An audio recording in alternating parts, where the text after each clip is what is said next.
All right, so the Camtasia is recording too. Alrighty, so on the library homepage, I just like to point out some stuff to make sure everyone knows all of the different ways that you can get in touch with us so you can get help in case you need it. So the library homepage is easy to find. There is a link inside Blackboard, although sometimes it's hiding. It's just unf.edu/library. So if you have like any UNF page, if you just like erase anything that's at the end and replace it with library, you can get there. There's a link from the UNF homepage. And the library computers, if you're on any campus or library computer, if you push home, the library is the homepage in your browser. Making sure everyone knows how to get access to all of the resources and databases when you're off campus. Have you guys done that? Yeah, some people have. In case you haven't, there's actually a couple of ways you can do this. So you can just start right off with connecting to the campus network. So if you use the library homepage, this gray bar at the top, there's a section that says My Accounts. So if you click that and then go to Remote Login, since I'm on campus doing this, nothing will happen, but if you are off campus, it should pop you up a little box that tells you to enter your N number and password so that you can connect to the network. Or you can also go through OneSearch or by connecting to an individual database. If ever you click on something that needs to make you connect, it should prompt you to do that. So on the page, right here on the left, we have our question and answer system. We call this LibAnswers or Ask Us or anything like that. This box right here, what it does is you can actually type into it. If your question's already been answered, it will show you, either that question exactly, if it's exact, or something similar that it thinks you might be interested in. If nothing there is answering your question, you can just submit it. It basically just sends us an email so that you'll get in touch with us that way. You should get a response within a few minutes. Below that is our chats. Both these two services are kind of integrated, so if chat is not online, it will just direct you up here, so you'll end up sending us an email. Below that, we have our library guides. So you can search these. You can just click the title library guides if you want to browse them. I think there is one for this course. I did not create it. Is this us? 6480? Mm-hmm. Okay. So this was originally created for another professor's section of this course at one point, but you may still find it useful. We're going to look at some of these databases that are linked on here, and we'll also look at RefWorks. So it's kind of like a good go back to it place as a refresher if you want to. Close that. And then lastly, right on here on the front at the bottom, so we're here together as a class, but you can request to meet one-on-one with a librarian. We call this a research consultation, and that's this little button here. So the way this works is that you see this calendar. It's connected with our Outlook calendars, so you can just leave it no preference and just look for a date and time that works for you, or you can choose a librarian to meet with.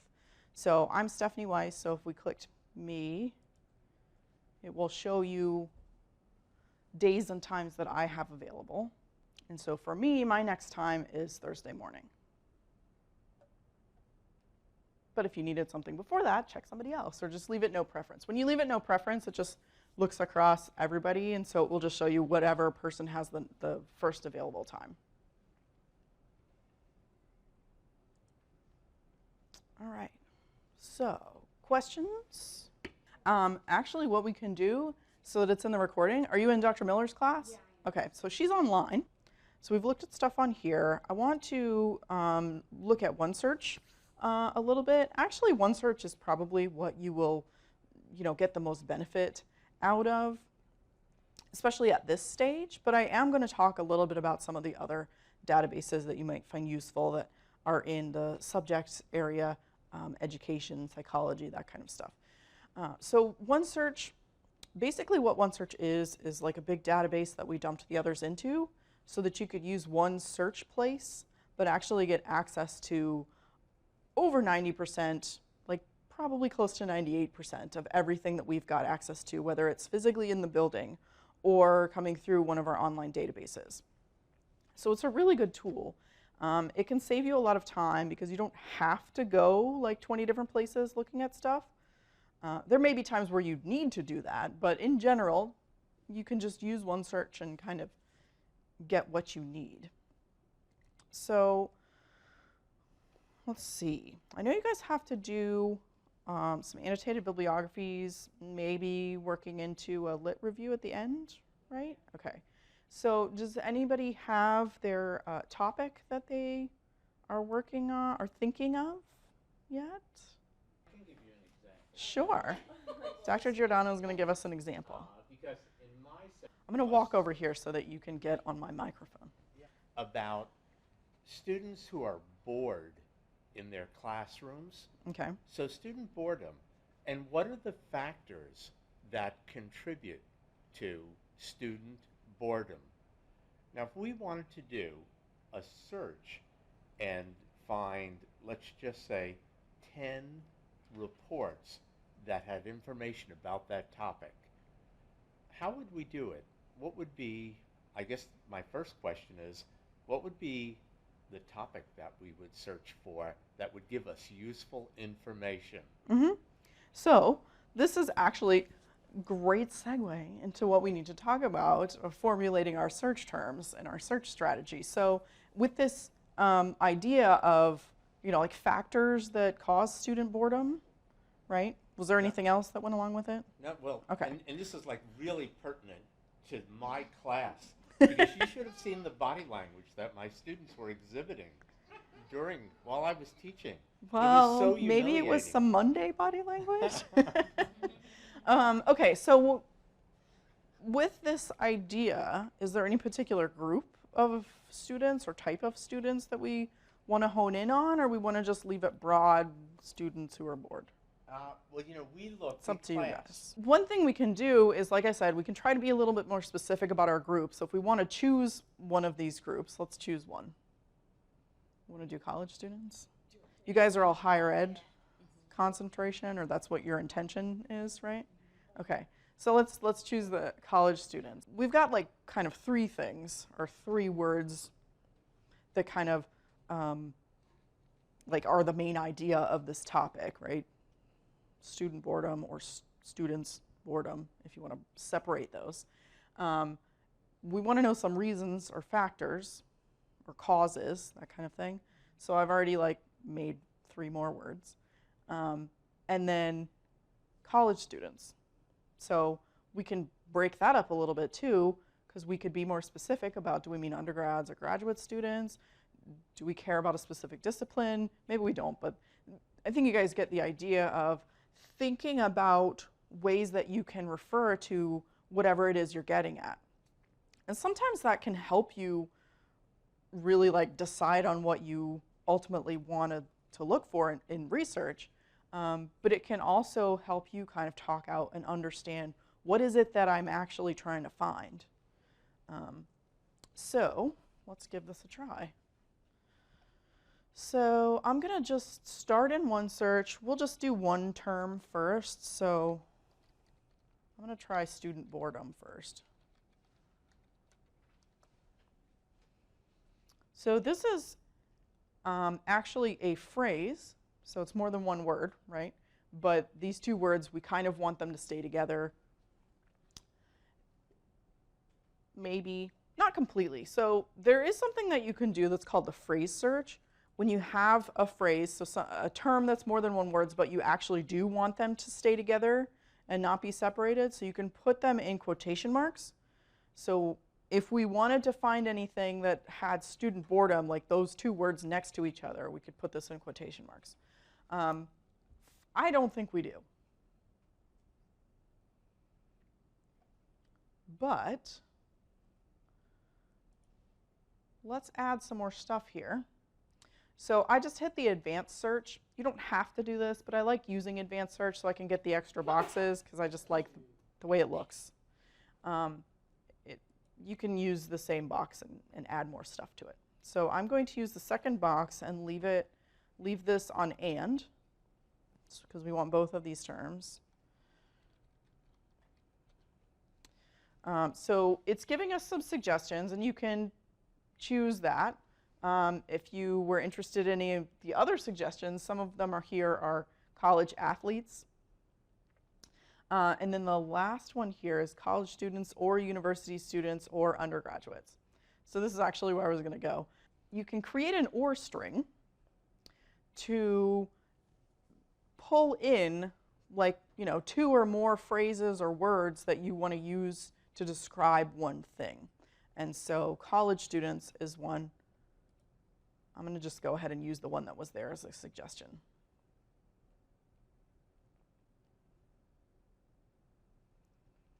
So one thing we might want to do, especially with this or string, is maybe we do want to put something in quotation marks. I'm going to try the college students part. See if that helps at all. Still getting some of the same stuff at the top. So that phrase search isn't always the answer. I always like to tell people about it, though, because a lot of people don't know. And that's something you can actually use if you're using Google or Google Scholar as well. It works in pretty much any database. So let's look at our results a little bit. We probably need academic journal articles, right? Peer-reviewed? Yeah? So let's go ahead and check that peer-reviewed box. So we're using some of these facets and limiters on the left side for the folks that are online. So that cut us down a bit. We also have another topic. Another topic? Like to add to this? Not to add, but Okay, so we'll try the separate topic in a sec once we work through this one a little bit. So when you hit the peer-reviewed, you're mostly left with academic journal articles, but you can see that there are a few things from some of these other categories. If you want to be sure you're just getting peer-reviewed academic journal articles, we can go ahead and select that. It's not going to change the number all that much. So at this point, we might want to think about our publication date. So right now we have articles ranging from 1882 publication date all the way to the future, 2017. The reason you occasionally see a year that hasn't happened yet is there are some journals that just have their publication time. Maybe they only come out once a year, and so, like how new cars are. The new model year starts in the fall, and so this year in 2016 we can buy a 2017 car. Some publications work that way too. So yes, it's still 2016, but their 2017 version or issue may come out this year, and so that's why you might see a future time.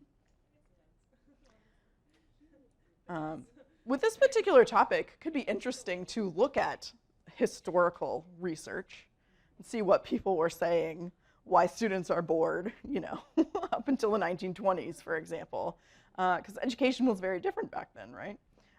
Maybe we want to be a little bit more current and bring that up. So you can type in this box. I would recommend doing that because using the slider gets kind of hard once you get down here. It's really hard to pinpoint dates that are closer together. So I'm going to bring it up to 2000 to the current time. That cut out some, but still not a whole lot. So we really want to look at our results now and maybe think about changing, altering, adding to our keyword search terms. So I actually kind of liked our original search better than some of the stuff that I'm seeing because it's looking a little bit more about achievement. Here's some good ones, actually. It's not a bad search, but having this or string right here might be hurting it a little bit. It's definitely worth just trying all the different ones, either trying them individually or, with the or string just to see what you like or what comes up that's better. So if we look through and we see, oh, student gamblers. If we look through and we find some that are on topics, so let's see, number 7, I think we saw that one before. It was higher up before, though. So relationship between student anti-intellectualism and proneness to boredom in a sample of college students.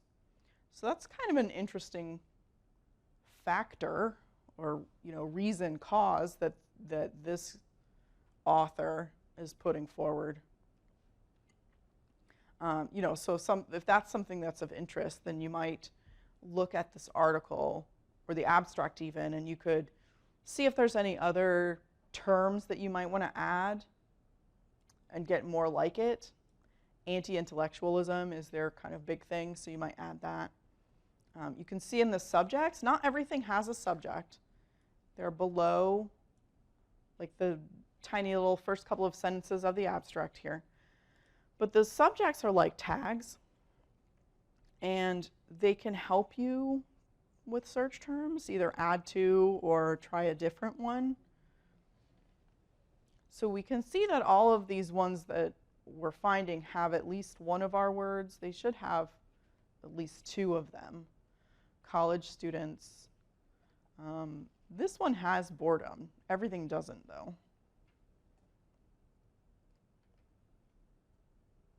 The other, tag subjects that are there kind of just depend on what the article touches on. Yeah, I like our original search better. I think I'm going to do college students without the rest of it.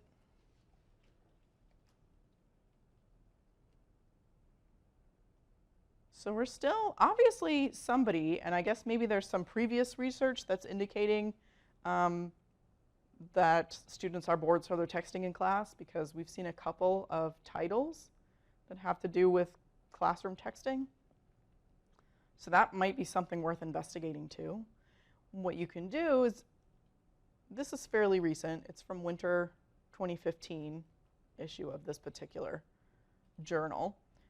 But we could go to this article and go to their reference list and then find out what they were using to cite as information for that, like that theory kind of. So most of what we will see in OneSearch is going to show you PDF full text, although some of them will have HTML as well.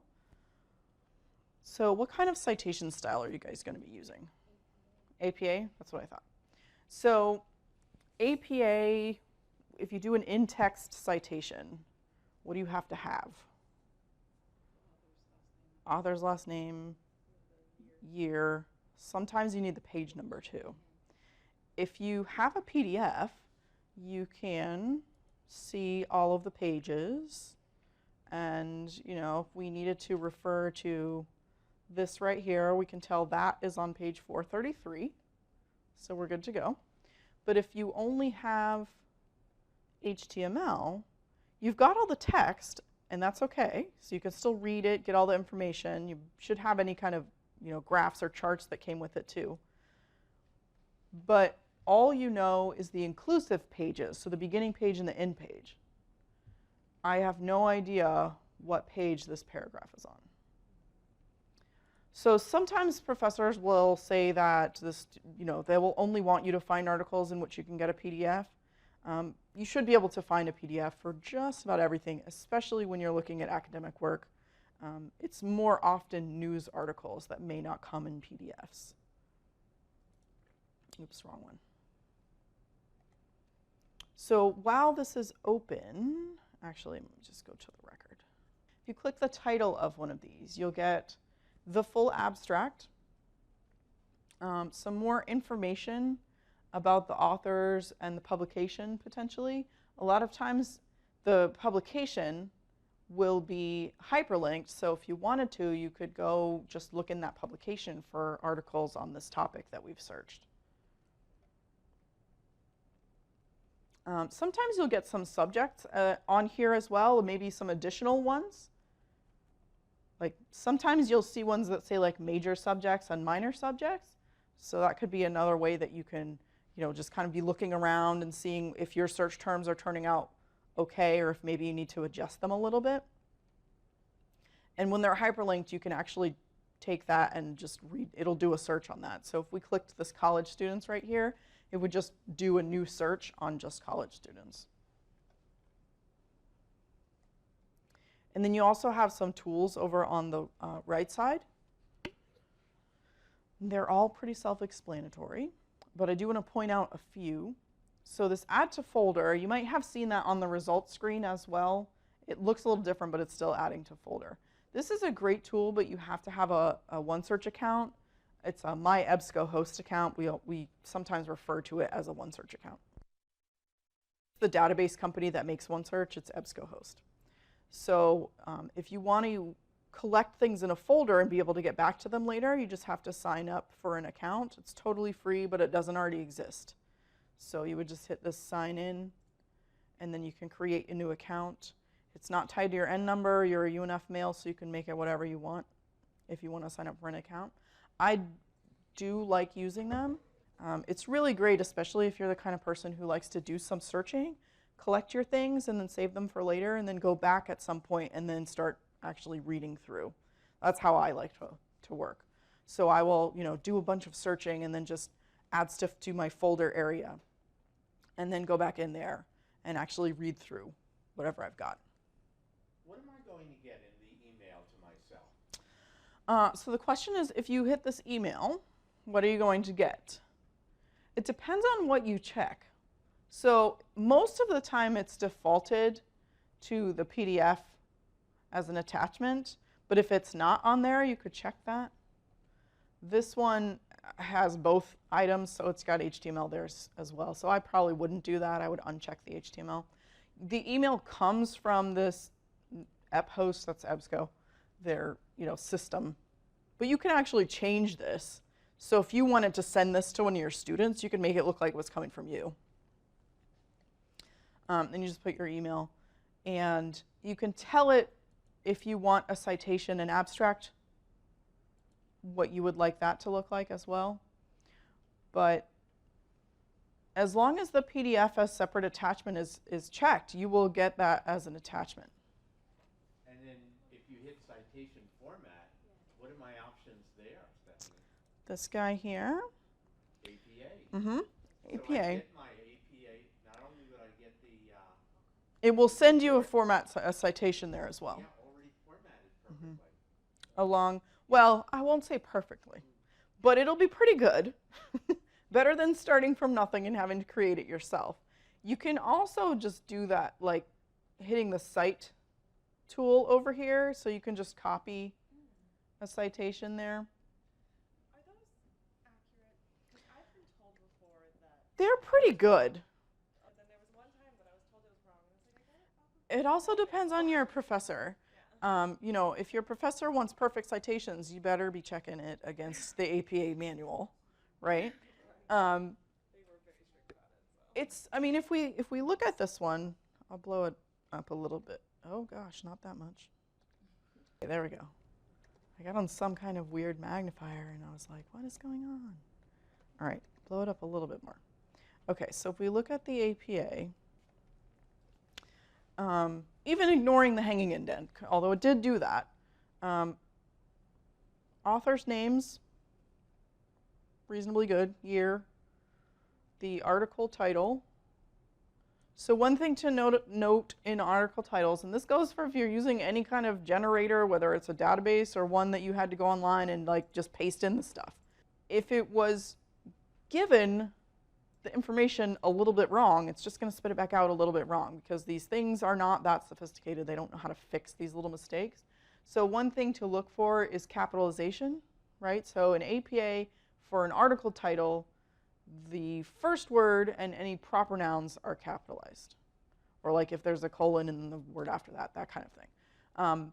But sometimes you'll find where all of the words have gotten capitalized. Not a huge problem. We can just fix it fairly easily.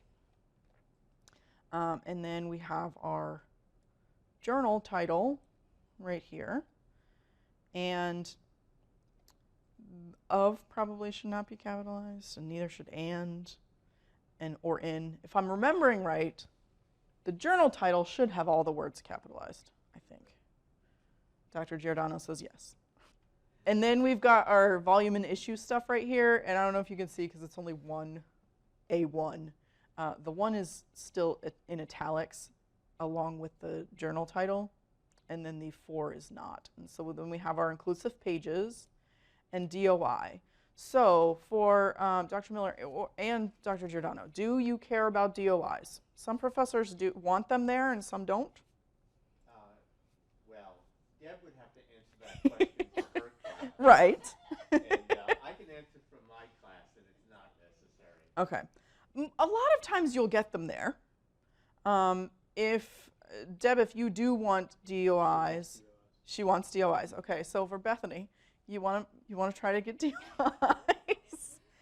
DOI stands for Digital Object Identifier. It's this weird numbers. Sometimes they have letters too. That one's got some letters. That if you, I don't have it all here, but there's like a generic looking kind of website that if you have that at the beginning and then you put this DOI :10 dot blah blah blah blah stuff, it will, you can like put that in browser in the URL place up here, the address bar, and it will take you to usually the publisher's page for that issue of that journal, so that you may not have access to it, just freely on the internet, but at least you know that that article indeed does exist. You can read the abstract and that kind of thing. So for any other researchers, they could see, yes, that's there. I can purchase a copy if I would like to, or yes, I know it's real. I can go and ask my library if they'll get me a copy or if they've got it. If it's not already here on the citation, on the article itself, on the PDF, it will, let's look at this one. Yeah, it is here. It's just very little on the PDF in the top corner. So yeah, this is the actual whole website. So it's dx.doi.org. So we have that there. And then the actual number is that 10.1037/ST blah, blah, blah stuff. So if we put this, I'll just click on it. It won't let me copy it, but this is what will happen. So I went to the American Psychological Association's page for this journal. They must be the publisher of this journal. So indeed I can see a bunch of information about it, the abstract, and depending on the vendor, like who actually owns this content, you might see like a button that says purchase or PDF, and then you click it and it says, oh, give me some money. Don't do that. If you come across something in somebody else's reference list, another, a journal article that you've looked at or a book or something, and you see the DOI and you decide to, if it's hyperlinked, click it or just put it into the URL, you don't really need to do that. Just copy and paste the title and search it in OneSearch. Because if we've got it, it'll show up and then you can just get it there. If not, you can request it. Oh, I keep going back to that page. You can request it through Interlibrary Loan. The DOI is usually found in the top right corner of the article. On the PDF, yeah, a lot of times. It may be in the bottom. It kind of just depends on the layout of the publication. So, Stephanie, finishing that Questions, thought, yeah. We try to get an article. Well, $10 would be super cheap if any publisher is willing to give you an article for that. Super cheap. No, because normally they want $30 or $40. I know. And for Don't medical pay journals, that. more. Oh yeah, don't pay that.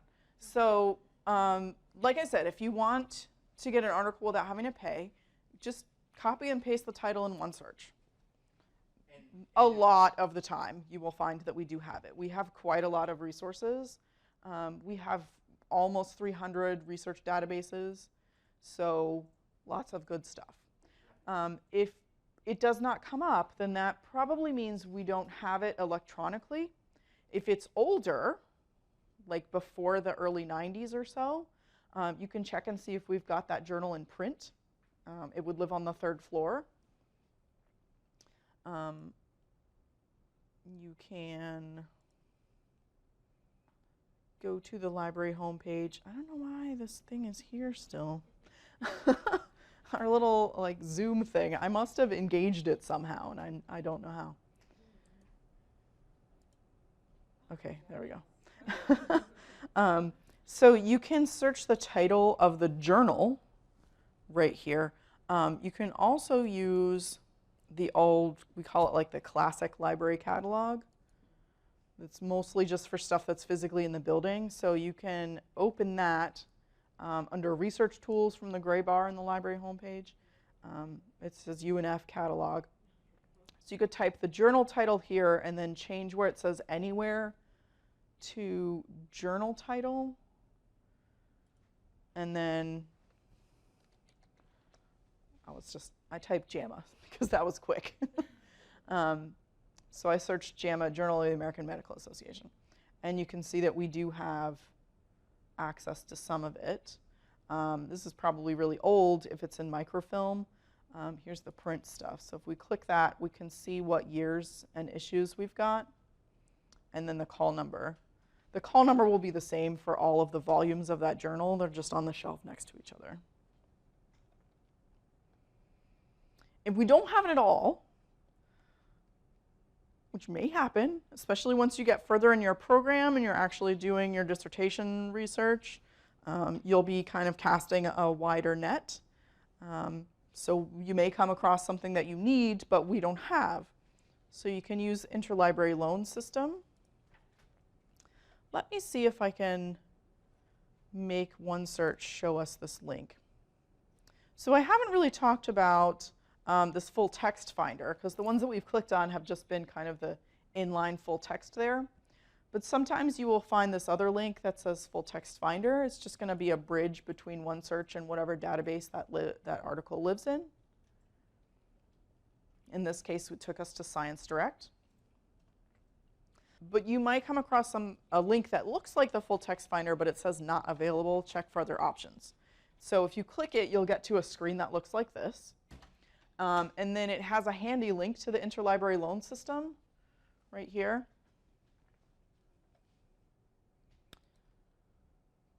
Has anybody used the Interlibrary Loan system? No? It might become your friend. And Elisa, who's one of the folks that actually processes the ILLs, you might become her friend too. So this ILLiad system for Interlibrary Loan is your username and password. It kind of already exists, the account. But the first ever time you log in, it will ask you a few questions just to finish setting up your account. Like, how do you want us to let you know when your article comes and is ready for you to view? That kind of stuff. And you can use whatever email you want. Really, it's just for you to, what are you looking at so that you'll actually get the information when you request something. So, after you have your ILL account set up, if you use the link from that not available, check for other options, the Interlibrary Loan link here. Once it logs in, it will fill in the request form for you. I don't know why, but it almost never puts in the ending page, so you would just, go back over here or to here and grab the ending page. So in this case, it's 92. So we can put that in. And then you just have to press submit. And then you would get this electronically in 2 business days or less. So it's nice, super fast. You get an email that says your article is ready, go and look at it. Usually it will be delivered into your ILLiad account, which the email has a link in it. And it just directs you to log in here. And then you go to electronically received articles, and it would be here. And then just make sure that you save yourself a copy, on your own computer, on a flash drive or whatever, because it will go away from this list after about a month. It's not the end of the world. It just means you have to plan in a little extra time to re-request it. So you can also get physical items through the system as well. Like if you needed a book or a video or something like that, they just usually take about a week or so.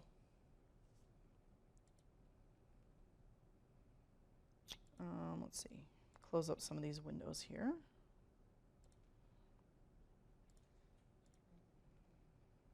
Okay, so any questions about OneSearch or kind of searching, kind of creating your search terms? Okay. If you do, like once you actually get into it, if you do find that you could use a little assistance, then feel free to book an appointment, schedule a research consultation with us, because that is, one of the major things that people come to us for assistance with. Or if you just want to see if you're like kind of on, going the right direction. A lot of people like to just get that sort of confirmation that they're doing it right, they're not missing something. So I'm going to go back to the library homepage, and we'll look at a database or two, just briefly. So I clicked databases by subject, which is from the center screen right underneath the OneSearch bar. So we have all of our databases here in alphabetical order, but we've also broken them up into subject areas. So I'm going to find education. There'll be overlap in these, so if whatever your topic, let's use, Ryan, what was the topic that somebody posted online? Technology and mathematics. Technology, like in teaching math? Was not Maybe, not specific, that's okay. If whoever posted that one in the Collaborate session, if it's still going on my screen, I don't know how, how well it is going through to people, but if you posted that one, if you have any more specifics, then let us know. So I'm using the first one in the recommended list. There's only 2 on this list, but there are 27 databases total on this list. So if your topic touches in, one of these areas, so maybe for this topic we might want to use EditLib, which is Education and Information Technology Digital Library. We might click that one. I'll open that one too. Plenty to choose from. If you're not familiar with any of these databases, then I would suggest maybe trying out one of them. Okay, so this education source, or sometimes education source complete, is also an EBSCO database. So I'm not really going to do a whole lot in here. This is the advanced search screen. Looks kind of like, if you noticed briefly when I had it open in OneSearch. So let's do math. I'll do mathematics education. And then technology.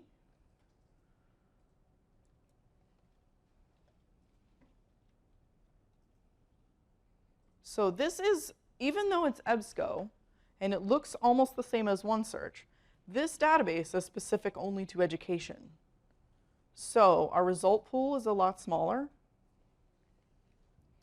And we may find some links that say that not available, check for other options, because that is not necessarily a default setting in this database. In OneSearch, we have it set up to basically only show you things that you have full text access for, or that something's physically in the building. But most of the other databases have just open parameters. So some databases are more like an index, just a listing, kind of.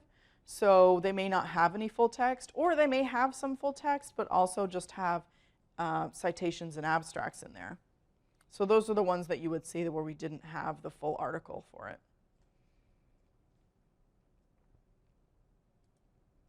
So if I click this title, you can see it looks basically the same as OneSearch. You've got these other tools here, the same as we did in OneSearch.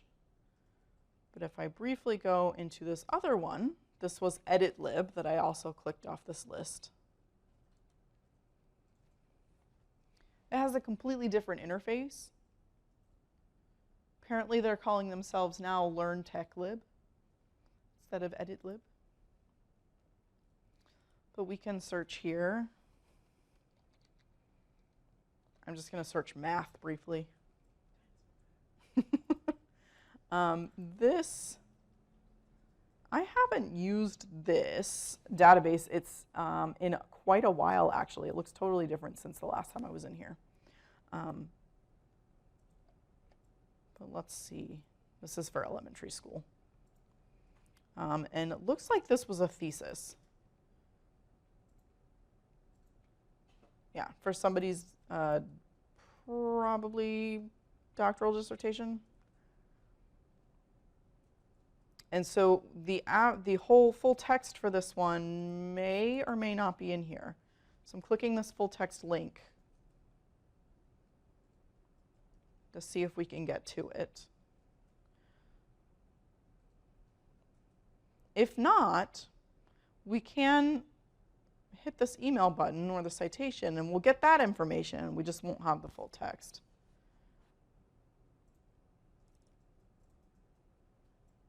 Okay, so it looks like we are able to get this one. Remember, this was a dissertation. Oh wait, no, we don't.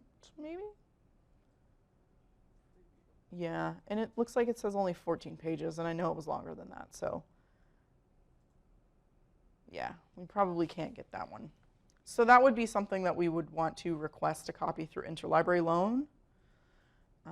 With theses and dissertations, it's a little bit different than published articles because sometimes the places, a lot of times it's the library of the school where that person, earned their degree. They may not have any kind of mechanism for producing, or they choose not to produce copies for free. So sometimes it's a little difficult to get those. Not, too difficult, not unheard of, but it may take a teensy bit longer than a published article. One other thing that I wanted to talk about, and I know we're pretty much at the end of our time, but I'll just talk about it briefly, is RefWorks. So if we were in, I'll just go back to this education source since it does have an export button here. A lot of databases have some sort of export button so that you can send your citations to a reference manager. So we have default currently, okay, never mind, it used to be. in OneSearch, it's default to RefWorks. Do you guys use RefWorks, EndNote, anything? Have you heard of these things? No, yes, some people. So these are just tools, free. There's free versions of most of them. There's several others as well, RefMe, BibMe, that kind of thing, that people can use to kind of store references. They'll also create you reference lists or bibliographies. They're a great time saver. So if I take this article and I say, I hit the export button, so I have this list, I'm going to tell it to send it to RefWorks. This is another thing that if you want to meet with a librarian, we can show you how to get set up. This is like the OneSearch account. This is something that does not already exist, but it is free. So you can make the login information whatever you want. You just have to click set up a new account.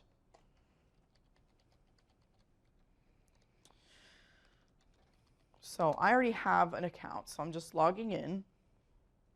So it shows me what it's doing is importing this one reference. So I can view it. I hit view last imported, so this is that one article. You can have different folders in RefWorks, and I would highly recommend doing that. You can do this in EndNote too. I think pretty much all of the bibliography manager systems you can do this. So it's a really nice way to stay organized. You can keep all your references, for this class, for example, in the same place. Or you might just decide you want a dissertation folder and just have them all in there. Or maybe you want to break it up into different sections of your dissertation, ultimately, once you get that far. So another good reason to have these folders, besides just kind of keeping things in nice little piles, basically, is when it comes time to create your actual reference list, when you have the folders, you can create a list based off the stuff that's in the folder. So I clicked this EDF 6480 folder. I'm going to make sure that it says all in list because I want everything, all 14 things that were in here. And then create bibliography. So everybody's RefWorks account starts out with a favorites list that contains the 3 major styles and several others. I actually deleted all of mine by accident a couple weeks ago, so I added back in. All I have right now is APA 6th and MLA 7th.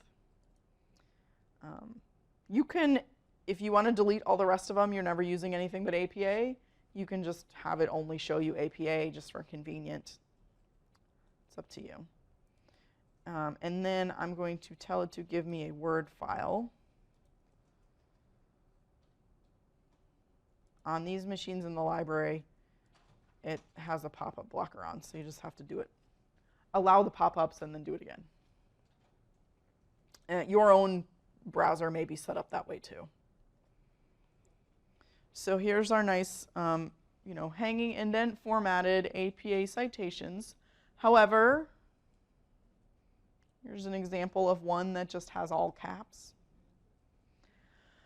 Not the end of the world. Still better than starting from scratch, but we would have to fix that.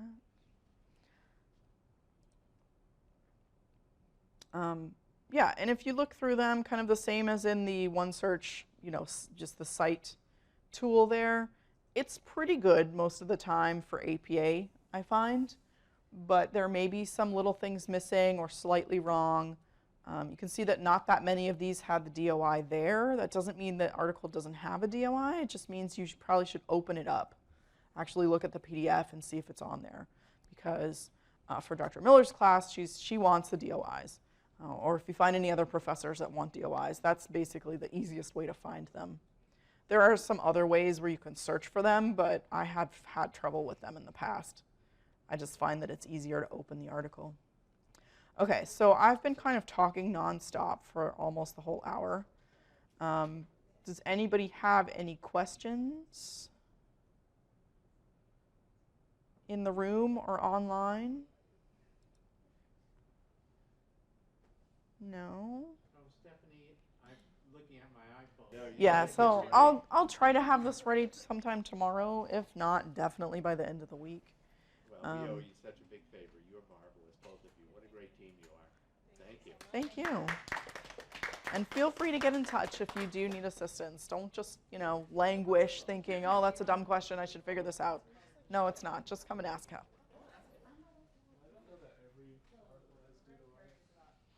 No, everything doesn't have a DOI. Okay, so for you guys who are online, I'm going to stop the session, hopefully. I don't know if I can stop it. Deb, you might have to stop it. Thank you, Hala. Because it looks like whenever I go out of it, it just maintains and keeps on recording. So I'm going to just go out of it now. All right, so I'm going to stop my recording through Camtasia as well.